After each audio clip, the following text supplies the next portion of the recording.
84.9 FM in Dakar through our website www.wadr.org.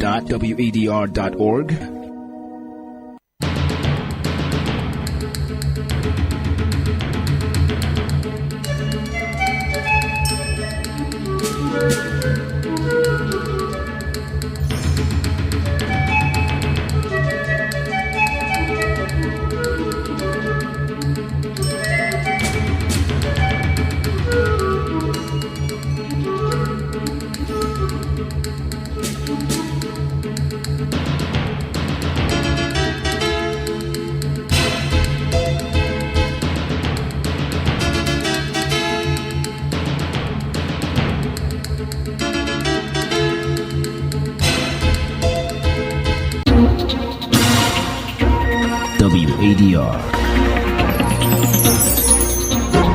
promoting dialogue. It's midday in Dakar, 1 o'clock in Lagos. Good afternoon and many thanks for staying tuned to West Africa Democracy Radio, broadcasting on 94.9 FM and around the world on WADR.org. Welcome to Newslink. Here are the top stories. Ghana's President Mahama declares 3 days of national mourning as tragic helicopter crash kills 2 ministers and others. Reactions trail Ivorian President Ouattara's 65th independence anniversary speech promises peaceful election. And as we draw close to the election days, to the election day, more of that tension will increase, violence will erupt, because like we all know, Côte d'Ivoire has an history of electoral violence. Martin Luther King movement denounces recurring ban on public demonstrations in Togo. Le MMLK exhorte les dirigeants togolais. The Martin Luther King movement is exhorting the Togolese leaders and institutions of the republic that they need to free up the citizen space so that democracy and the rule of law that we are talking about can become a reality. Nigeria and Chad strengthen bilateral cooperation in security, energy, among other key sectors. Please stay tuned for details of the stories and more. Here is Imo Edit with Newslink. Great to have you join us this afternoon. We start in Ghana, where a 3-day national mourning has been declared this Thursday by President John Dramani Mahama following the tragic death of 8 individuals in a military helicopter crash. The unfortunate incident occurred on Wednesday in the Ashanti region. Among the victims are the Defense Minister, Dr. Edward Omani-Boama, the Environment Minister, Dr. Alhaji Ibrahim Murtala Mohammed, along with other senior government officials and military personnel. The crash has deeply shocked the nation and has elicited widespread tributes from across West Africa and beyond. WDL's Accra correspondent Nadi Edite reports. In a statement issued on Wednesday, August 6, the president announced the immediate suspension of all his official activities and public engagements for the remainder of the week and declared a 3-day national mourning period starting Thursday, August 7, 2025, to honor the 8 lives lost in Wednesday's tragic Ghana Armed Forces helicopter crash in the Ashanti region. The Office of the Chief of Staff has further directed that national flags be flown at half-mast across the country, and to further notice, the devastating crash occurred in the Adansi-Ikrofum district as a Ghana Armed Forces Z9 helicopter was en route to Obuasi. Preliminary reports indicate the aircraft lost radar contact before it was later found crashed in a forest area. The Chief of Staff of President Mahama Julius Debra confirmed the tragic news. Government regrets to announce the demise of the following persons in the tragic crash: Dr. Edward Kofi Omani-Boama, Minister for Defense; Alhaji Dr. Ibrahim Murtala Mohammed, MP, Minister for Environment, Science and Technology; Alhaji Muniru Mohammed Lemona, Acting Deputy National Security Coordinator and former Minister for Food and Agriculture; Dr. Samuel Sapon, Vice Chairman of the National Democratic Congress; and Mr. Samuel Abuaji, a former parliamentary candidate. Squadron Leader Peter Bafemi Anala, Flying Officer Manin Chum Ampedu, and Sergeant Ernest Ado Mensa. Search and rescue efforts by national security operatives led to the recovery of all 8 bodies, In a solemn and emotional ceremony, the mortal remains of the deceased were airlifted to Kumasi and received at the Air Force Base in Accra by a high-powered government delegation led by Chief of Staff Julius Debra. Prayers were said for the departed souls before their remains were transported to the morgue. Senior military officials and members of the Air Force Command stood in formation to pay their last respects as the country entered into collective mourning. Tributes have since poured in from across the country and beyond. Security consultant Professor Kwesi Yinin described the loss as catastrophic. This is a tragedy of catastrophic proportions because of the individuals involved, their caliber, and the future that they could have contributed to in this country. The United Nations in Ghana, the African Union, diplomatic missions and leading political figures have expressed sorrow and solidarity, describing the loss as heartbreaking and devastating. Many are calling this one of the darkest moments in Ghana's recent history. For WADR, Nadia Teti, Accra. We head now to neighboring Côte d'Ivoire, which is celebrating its 65th independence anniversary. This year's anniversary takes place in a tense political environment as the country prepares for a significant presidential election scheduled for October 2025. On the eve of the independence anniversary, Ivorian President Alassane Ouattara addressed the nation in a highly anticipated speech. His remarks included major announcements and strong assurances about the upcoming electoral process.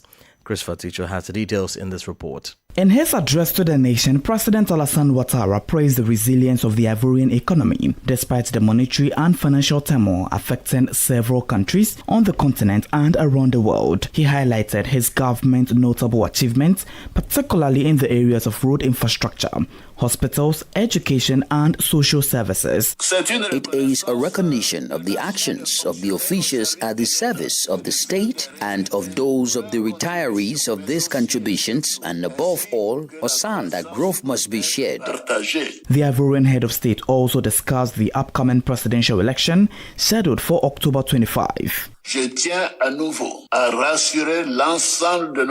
I want to reassure all our compatriots again.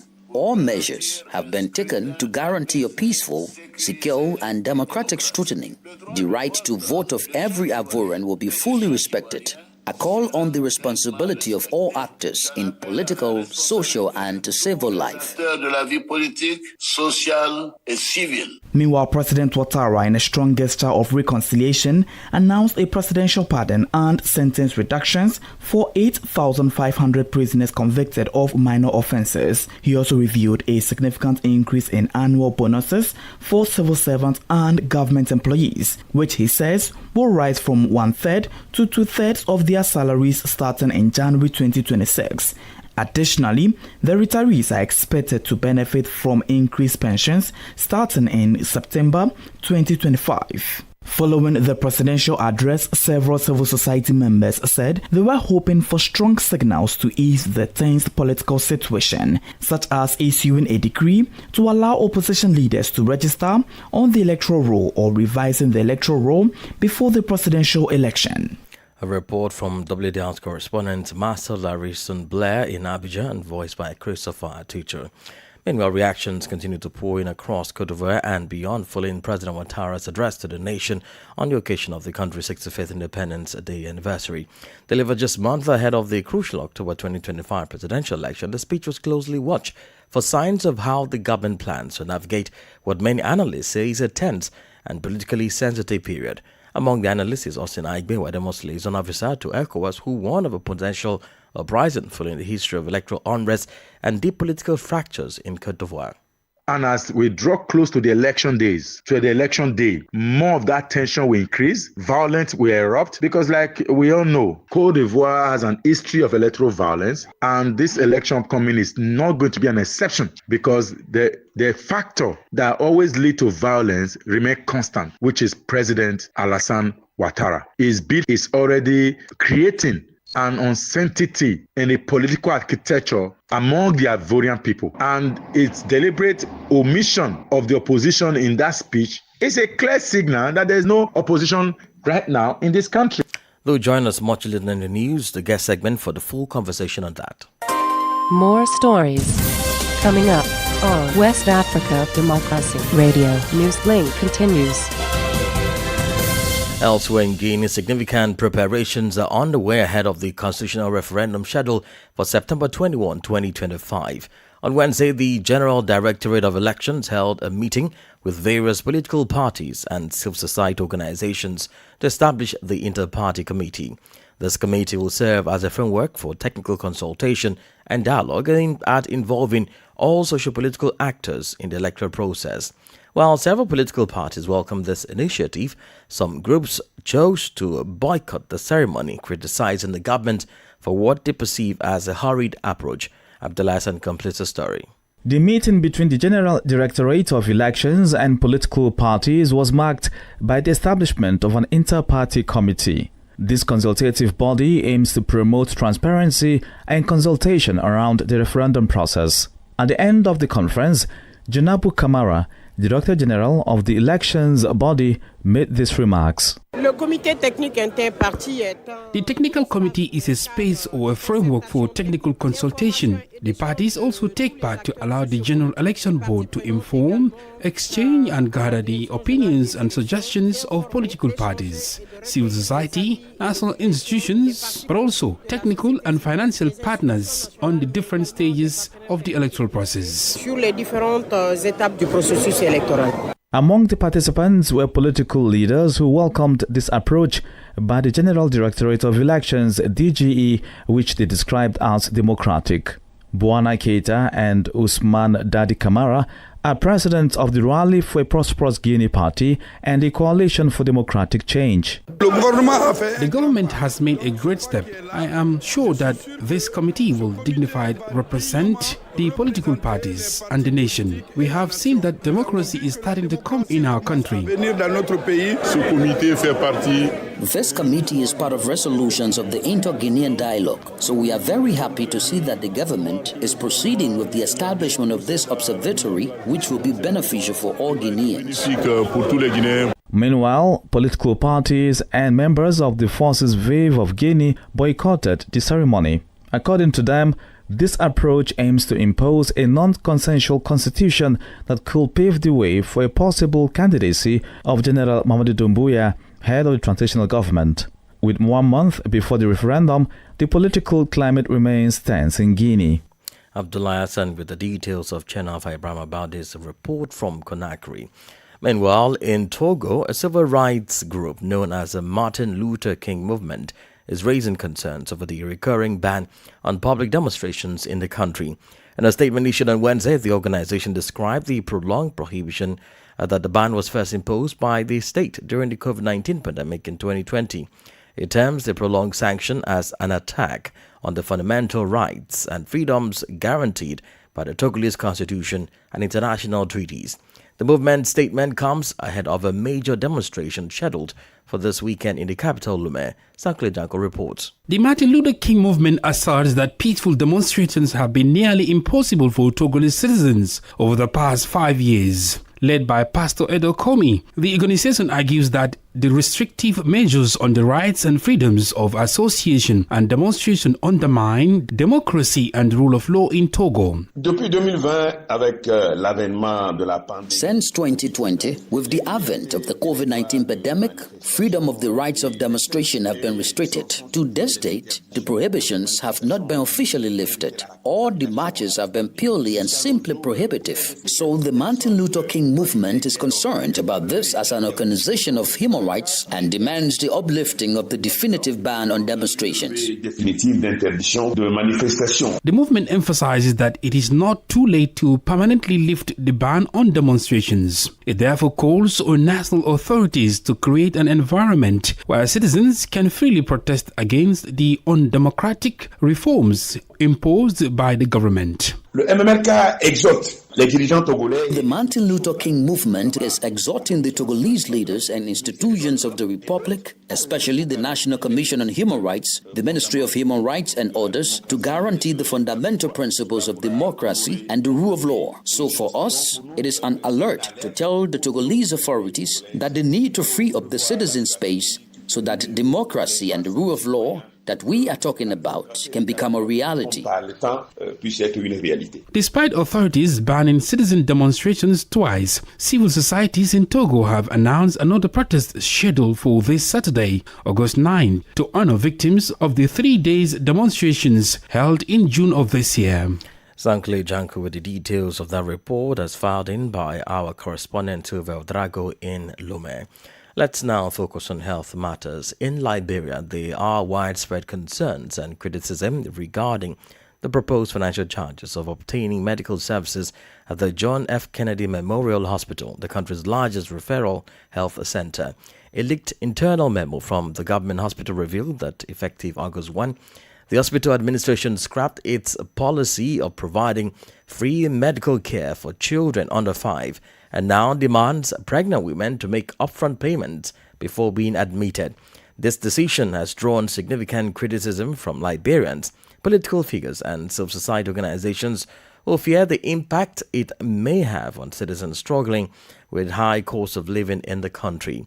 WDL's Monrovia correspondent Abraham Parker reports. The proposed financial charges include $25 for admission, $90 for a C-section, $65 for intra-medical supplies, and $20 for routine laboratory tests, all payable before treatment. While the hospital management has since labeled a proposal in response to public pressure, many Liberians who rely on the government health center for medical services are expressing disappointment over the charges. For 0 to 5 years, free. For children under 5 years, used to be free. A child who gets pregnant age 14 and when she gave birth, the hospital management used to give them gifts. But now that they are canceling those services, it is actually a bad one. For me, I got children, twins, and I find it difficult to cater to their bills. Sometimes when we go to the hospital, we don't have transportation to go home. And now JFK is adding fees.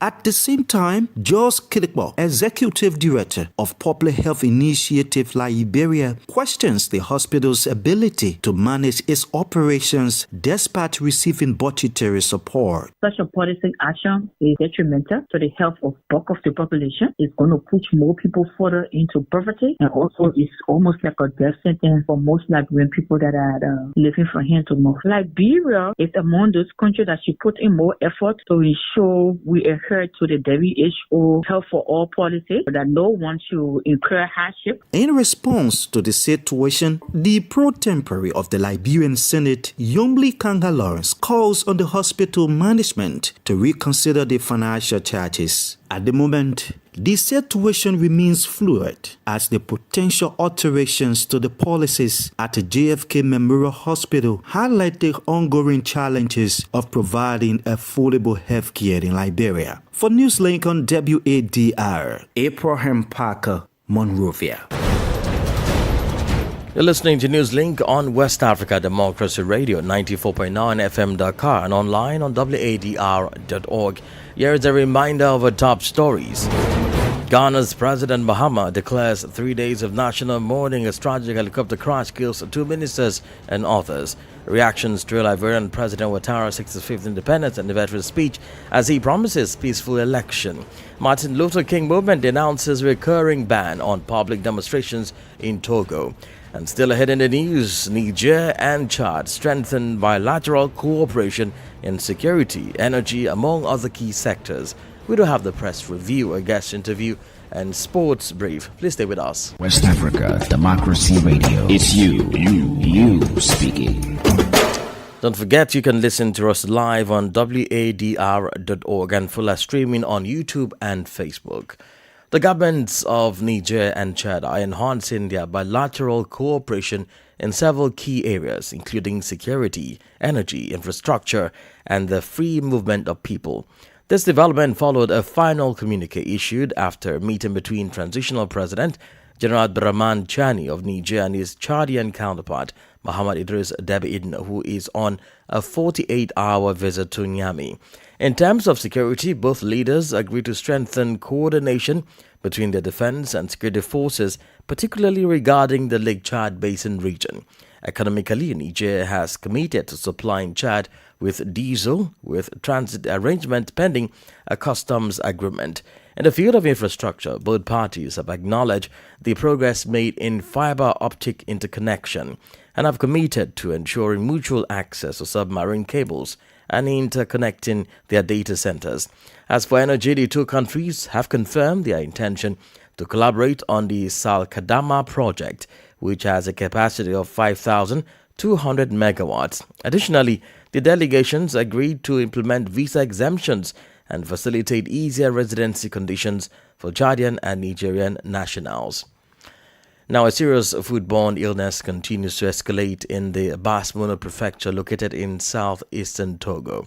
The outbreak, which began on July 27, 2025, has resulted in the death of 2 individuals and the hospitalization of several others. According to recently released analysis, the source of the infection has been linked to contaminated food, among other contributing factors. Augustine Coley tells us more. The epidemiological investigation conducted by the National Institute of Hygiene in Togo identified the cause of contamination as polybacteria involving multiple pathogenic microorganisms. According to health authorities, samples of the investigation were collected from 3 sources, which include contaminated food, the stools of hospitalized patients, and water from a local household. The contaminated food in question is beef blood broth, a traditional dish widely consumed by residents of the region. Additional toxicological analyses are currently being carried out at the University of Lomé to gather more information about the recent foodborne illness in the southeastern part of the country. Simultaneously, the National Institute of Hygiene is conducting a study to accurately identify all the bacterial strains involved. These further investigations are intended to help health authorities better understand the source of the food poisoning and enable them to formulate conclusions and recommendations to curtail further spread of the outbreak. Augustine Coley filed that report. This is the newspaper review. Stay abreast and find out what the top stories are in your country. This is the newspaper review. The newspaper review. Well, we head back to Accra as we join Nadi Detete for the newspaper review. Greetings, you're welcome to the newspaper review segment. We'll start off with the Daily Graphic newspaper, of course, in relation to the tragedy that has hit Ghana. Front page of the Daily Graphic says, tragedy strikes nation. 2 ministers and 6 others perish in helicopter crash. President declares 3 days national mourning starting today. And the front page has all the images of the 8 persons who died in this terrible crash. The Ghanaian Times newspaper front page, national tragedy.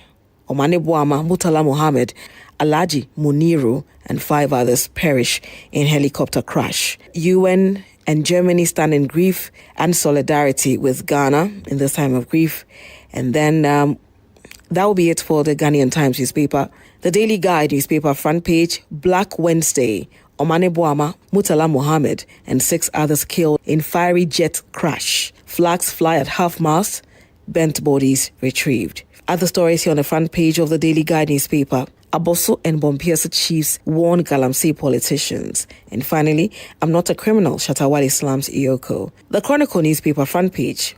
Oh, Omane Boama and Murtala, fare thee well. Other stories here, drama in Adan as DCs beg chiefs in public during Asafotu Fiami. That'll be it for the Chronicle newspaper. Now to the Daily Searchlight newspaper front page, tears rain on Black Wednesday. It has the images of the Environment Minister, Dr. Murtala Mohammed, and the Minister of Defense, Dr. Omane Boama. President Tinubu mourns with Ghana. Other stories here, still on the subject. AU chairperson grieves with Ghana. And finally, UN mourns Ghana helicopter crash victims, pledges solidarity. Let's wrap up with the Daily Post newspaper front page. President Mahama suspends activities, declares 3-day mourning after helicopter crash. Other stories here, stop circulating gory helicopter crash footage. Government pleads with public. Ghana Armed Forces helicopter crash. Mortal remains of 8 persons who died arrive in Accra. And Chief of Staff leads top government delegation to receive remains of Defense Minister and 7 others. And that'll be it for the newspaper review segment. Is back to you in the studio. Many thanks, Nadi Detete there. Politics, analysis on major news, social matters, and all. This is a guest. Well, in this segment, we take on reactions which are pouring in across Côte d'Ivoire and beyond following President Alassane Ouattara's address to the nation on the occasion of the country's 65th Independence Day anniversary. Delivered barely 2 months ahead of the crucial October 2025 presidential election, the speech was closely watched for signs of how the government plans to navigate what many analysts say is a tense and politically sensitive period. While the president offered strong assurances regarding the integrity and organization of the upcoming elections, one notable omission has drawn attention. There was no explicit mention of inclusive dialogue or a direct call to engage the registered opposition parties. In a country with a history of electoral unrest and deep political fractures, the absence of this gesture has sparked concerns and question about the government's approach to consensus building and reconciliation ahead of the polls. So how significant is this omission in the broader political context of Côte d'Ivoire, and what does it reveal about the administration's current posture, and what might it mean for political stability in the month to come? Austin-based Wadr Mosley is an officer for ECOWAS. The omission of President Ouattara in that Independence Day speech was intentional. He intentionally and overtly avoided mentioning it because in Ouattara's subconsciousness, he does not have opposition. What exists in Côte d'Ivoire is government in power, and the incumbent is going to be elected president. Recall that President Ouattara, before President Ouattara announced his bid for a third term, the atmosphere, particularly the political atmosphere, has been a bit eased. It was a bit peaceful. Tension had not risen. The moment President Ouattara announced his bid, where he accepted the call by his parties by his party and kinsmen to contest, tension has started brewing, including the arrest of opposition leaders. Right now, what you probably will be hearing from Côte d'Ivoire is increased tension arising from deliberate targeting of opposition political candidates. And as we draw close to the election days, more of that tension will increase, violence will erupt, because like we all know, Côte d'Ivoire has an history of electoral violence, and this election upcoming is not going to be an exception, because the factor that always lead to violence remain constant, which is President Alassane Ouattara. His bid is already creating an uncertainty in the political architecture among the Ivorian people. And its deliberate omission of the opposition in that speech is a clear signal that there is no opposition right now in this country. Given Côte d'Ivoire's history of election-related tensions and the current climate of political uncertainty, how might the absence of direct engagement with opposition parties in the president's address impact public trust, especially in the credibility and inclusiveness of the upcoming election? The opposition candidates and all of the opposition parties need to be able to converge and have a unified front. Any fragmentation within the opposition rank will not amount to anything. And I think that's where the problem is. On the credibility and inclusivity of the election, again, it is important to state that you cannot have a credible election when an incumbent is engaged in all form of democratic backsliding, including media attack, dissent voice attack, opposition party attack, or opposition candidate attack. So there cannot be a fair and free process in that election. An election that omits fairness cannot be credible. And for inclusion, unless the president will not have to act on his magnanimity, because he controls all the forces in the country. He will not need to use his magnanimity to include maybe opposition political party candidates and, of course, members when he finally wins the election in October. As it is today, opposition parties are not able to organize properly because Ouattara will not allow them to organize. That is exactly what happened in the previous elections, and that is what will likely happen in this election. Austin-based Wadr Mosley is an officer for ECOWAS.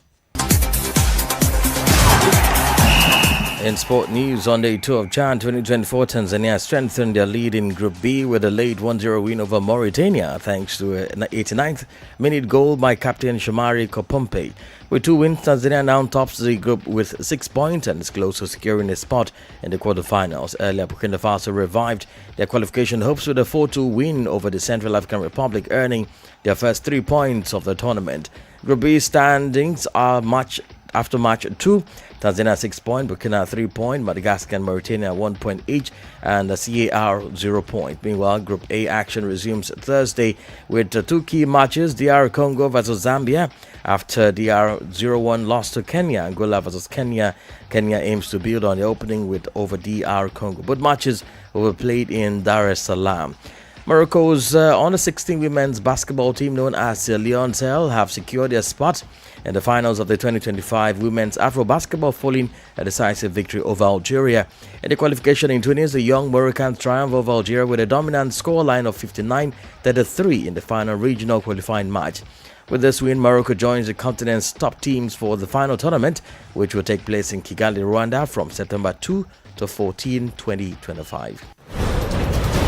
And that's it in this edition of Newslink on West Africa Democracy Radio, broadcasting from Dakar, Senegal. Thank you for listening, and many thanks for Valerie Lusso and Umudanyogo for the technical support.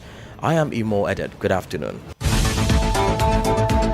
And many thanks to you for listening to Newslink via Hot 104.3 FM, New Me FM 94.0, Hilltop Radio 104.7 FM, and Veritas Radio 102.9 in Banjul, the Gambia. We also appreciate our listeners in Liberia via Alternative Youth Radio 98.9 FM, Lofa County, Radio Kagama 94.5 FM, Nibe County, DCN Radio 91.3 FM, Riverside County, Wakat FM Radio, Banga, Liberia, Radio Gulf FM 91.3 Sierra Leone. For you listening via Radio Pad 95.1 Damango, Savannah region, and on Royals FM 104.7 Wenchi, Ghana, we say a big thank you. Remember, West Africa Democracy Radio is all about you, your views.